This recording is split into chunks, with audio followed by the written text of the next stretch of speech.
talk about two things in today's video. Number one, the new moon in Capricorn that's happening while I'm recording this. And number two, the third rune in the fourth ruk, Thurisaz. So before we get started, thanks for being here.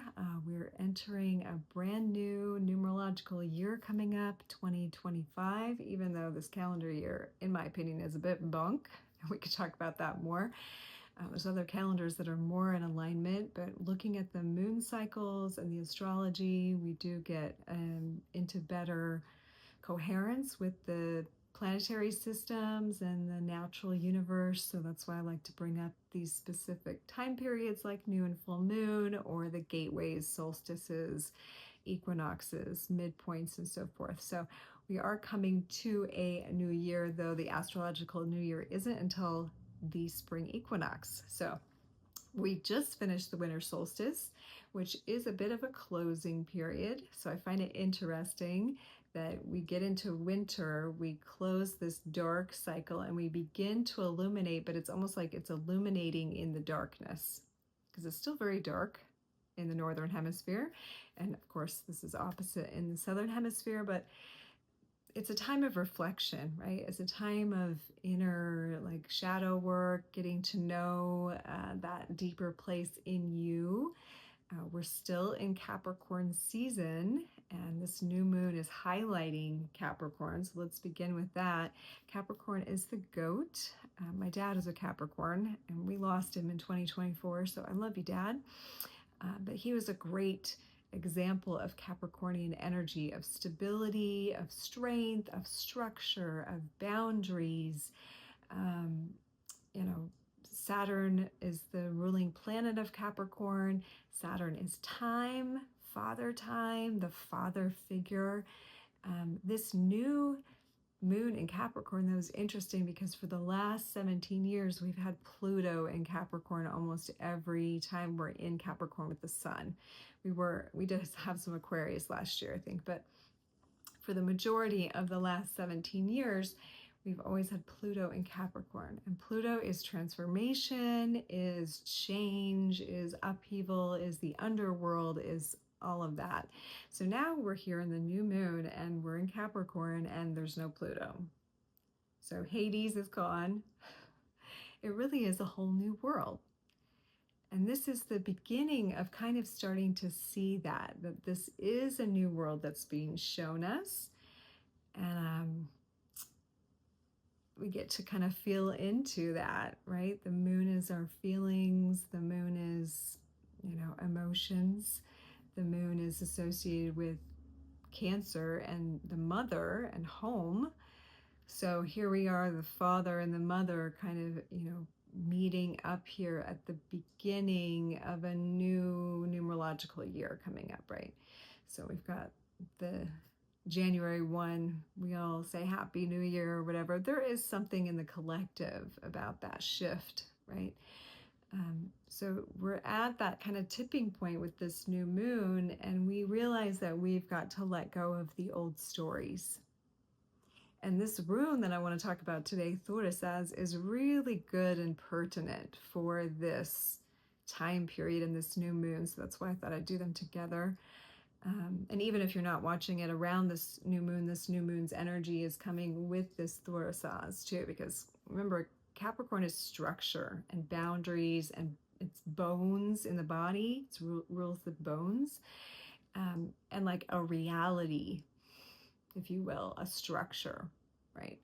So Thurisaz, now this is the third rune. So we had a new beginning with Fehu, almost like here's the land, here's the property, here's the money, here's the cows. It's the beginning. You have wealth. It's the start, what you've been blessed with. Then we went to Oruz, which was life force energy, this vital energy that could now move out into the world. It was like deciding where to put that, where to work that energy. Thurisaz gets you to this place.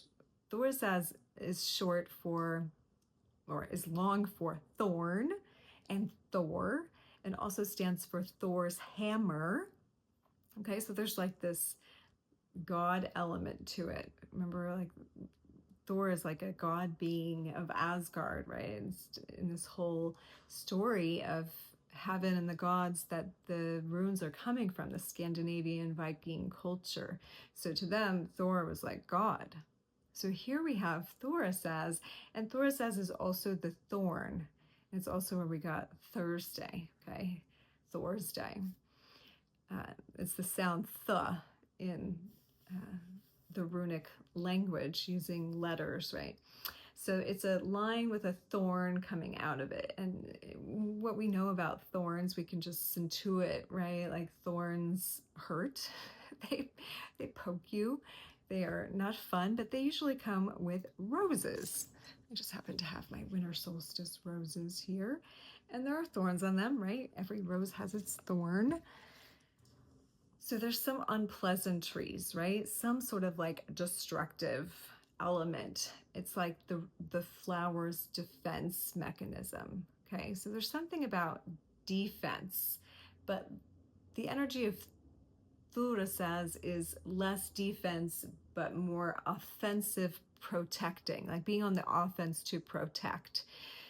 You know, the thorn or the flower, the rose doesn't wait until a predator comes to try to get it. It grows the thorns preemptively, like a protective element, chaotic element, right?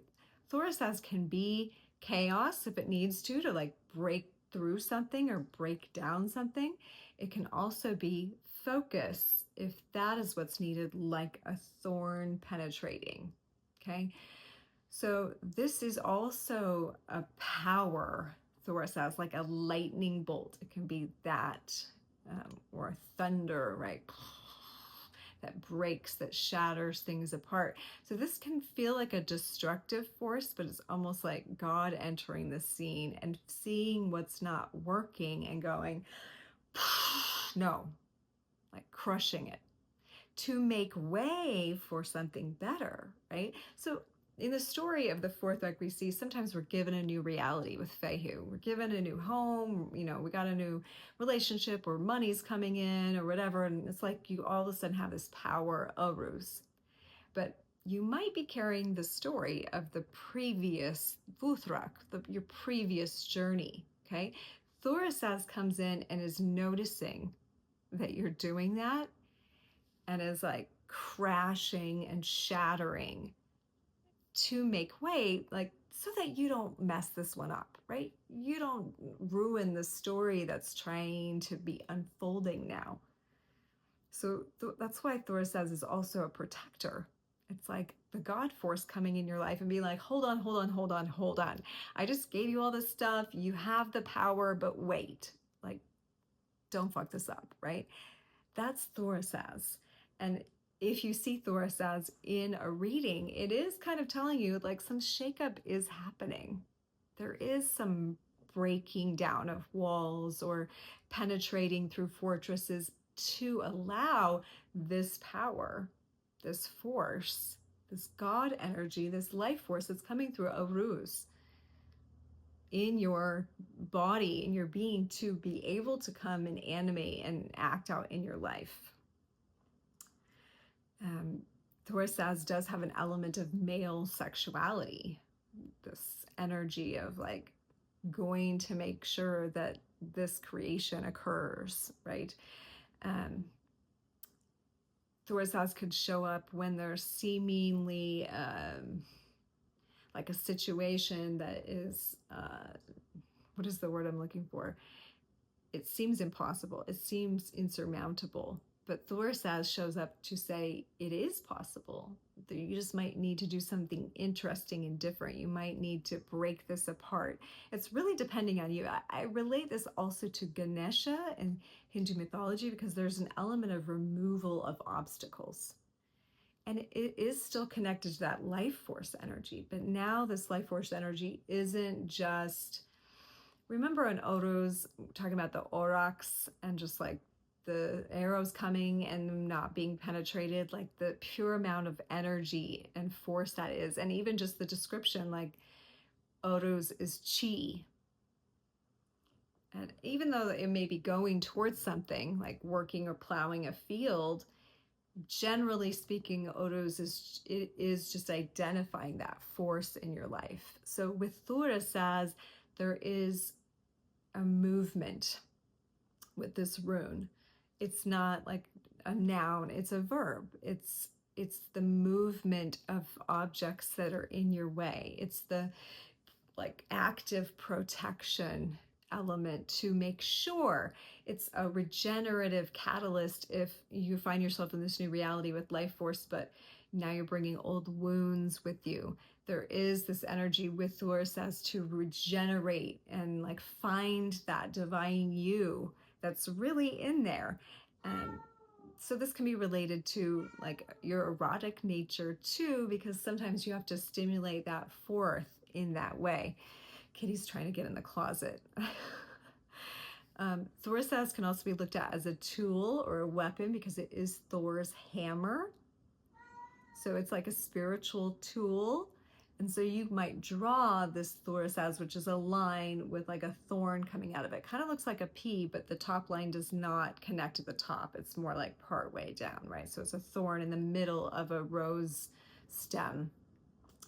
So you can use this as a tool against difficulties in your life if you're journaling, or if there's conflict in a room, you might draw that. And it's not ensuring you're going to win, it's ensuring like a righteous resolution or a peeling back and protecting the vital nature, like the true nature of a thing, right?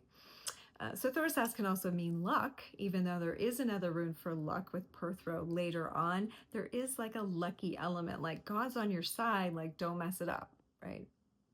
And even God is helping you, or divine is helping you, the universe is helping you. Thor, that divine force is helping you. And so there is another journeying rune with Radio, but there is an element of travel or movement with this rune, like I said, and efficient movement. It's like there is an element of focus that cuts the corners and doesn't get distracted, and make sure that this might not be the easiest way to get there, but we're going to go this way because it's the most efficient. And we're just going to move the obstacles out of the way. You'll see that a lot of the runes' meanings kind of overlap a little bit, but it's like from a slightly different perspective. So you realize we are just dealing with life force energy, which is why I'm including this on this channel, because that's my whole jam on this channel, is really like, how do we understand the force of our life? And if we look at it through the runes, through the Scandinavian perspective, which I adore because that is in my physical bloodline, in my DNA, unlike my Indian obsessions, those are probably from a past life. Or maybe I knew I would one day have an Indian son. My oldest boy is 50% Indian, and so it is his heritage. A lot of what I've studied since before he showed up. But the runes in particular, they are a language that helps us look at this life force energy and how it is enacted in our life, how we're experiencing it from, a different vantage point. So Thurisaz following Oros is directing that life force energy to help move through. This is also seen as a gate or a gateway, which today isn't the solstice. That's a definite gateway in the year, but we do have the full and new moons that kind of act like apertures as well to open and close for the energies each and every month. And at a new moon, it is like a new gateway. Sun and moon align, right? That's a gateway. So Thurisaz is coming in today with this Capricorn new moon energy that I'm recording with, and saying, okay, what are the structures that aren't working, that you were attached to from the old cycle? That, remember, Pluto's not in Capricorn anymore, Pluto's in Aquarius now. So there is needing movement, change, maybe even some destruction of the old patterns. We're going to remove those obstacles. So looking at them today with this new moon, with this rune, is super powerful to sort of like fortify, if you will, your ability to move through difficult situations, and affirm that with this opening aperture, the moon going from dark to full, I will kind of ride that energy, right? You can ride that energy using Thurisaz. Remember, drawing the runes is a magic. It's a form of magic where you're like jumping onto that current in the language of life, in the grid of life, or however you want to look at it. This is how these were seen and used to move obstacles. So imagine today what obstacles exist for you in structure around Capricorn, right? What structures? Is it home? Is it family? Is it health? Is it your work? Is it body stuff, health stuff? The word Thurisaz can also mean physical health and physical vitality. Like, again, using the willpower of Odos to regenerate tissue. Okay, so you could draw that on yourself, like my structure that I'm working with this new moon to, fortify and support is, my body's health, right? My body's health is the structure. And I'm using the new moon in Capricorn and Thurisaz to do that. That could be one area, right? What was I going to say? Oh, with Pluto moving into Aquarius, and I've mentioned this in other videos, Aquarius is so different than Capricorn. We're already seeing, like, there's so much air element in Aquarius. Aquarius is air. There's so much air energy that's in flux, in change with Pluto, transforming, like kind of shocking us, if you will. Planes have been falling out of the sky, bless those people. Seeing like all these drones and everything, different like weather patterns and so forth. These are all like Aquarian things, right? So Aquarius is also over the nervous system of the body. So an anxious nervous system, that might be the structure that requires regeneration. Again, Thurisaz is helping you. Look, let's bring in Capricorn energy that loves to make structures, that loves to discipline. And let's go ahead and look at our body's health, our nervous system, and use Thurisaz to kind of break through old patterns. Maybe the way we dealt with anxiety before isn't, the best way moving forward. Maybe we want to add exercise or change of diet or supplements or meditation or, toning or chanting or something that is nourishing to the vagus nerve, right? So with that intention, you can use Thurisaz, the rune. I'm going to break through old patterns for the highest good with this new moon in Capricorn, looking at the structure of my nervous system, which I know Pluto's in Aquarius, and I want to change something. You might journal about that or just think about that today. All right. I think that is all. If you have any questions about that, let me know in the comments, or you can always email me. We are coming into, again, a new numerological year, so I love to do new readings for 2025. If you want to have a 2025 reading, reach out to me. Those are always done by donation, but we do go in depth for the whole year, and you do get the recording if you do it on Zoom. Also, if it's around your birthday time, a new cardology report could be really helpful to see what's in the cards for you that way. That's using your astrology as well. Or if you haven't had your astrology chart looked at, that's something that could be done also. I have a special that I posted on my birthday, though I haven't really talked about it on any of my videos, but if you go to my website or to my web store, you'll see the solstice special, which includes like a number of modalities in a 90-minute session for only $99. So if you're new to all this stuff and you want to just check out a bunch of different modalities, including cardology, your personal runes, your like lunar eclipse pattern, solar eclipse pattern, what do they have to do with, anything? Try a little mini body code, emotion code session, that kind of stuff in 90 minutes. It's just like a briefing of all the different modalities that I really use. This is my special from my birthday, 90 minutes for $99. And it's really a powerful experience. Some of the coolest things that I've stumbled on in my life and that I still use to this day, I'd love to share with you. So again, if you're just new, checking this stuff out and you aren't sure and you want to, see what all these different modalities are all about, subconscious mind work and, divination sort of things, working with your body's field kinesiology, then choose that option. I'd love to meet with you. Let's book a session in the new year and start to align. 2025 is some really strong energies, guys, and it is important to be as spiritually strong, as anchored in ourself and our own peace as we possibly can. So for those of you who have been gathering tools all your life for the past few years, like, congratulations. And if you're just starting on the journey right now, that's okay. I'd be happy to support you in finding some great tools that you can use along the way. All right, have a beautiful and wonderful new moon, Capricorn, and I hope this is helpful for you.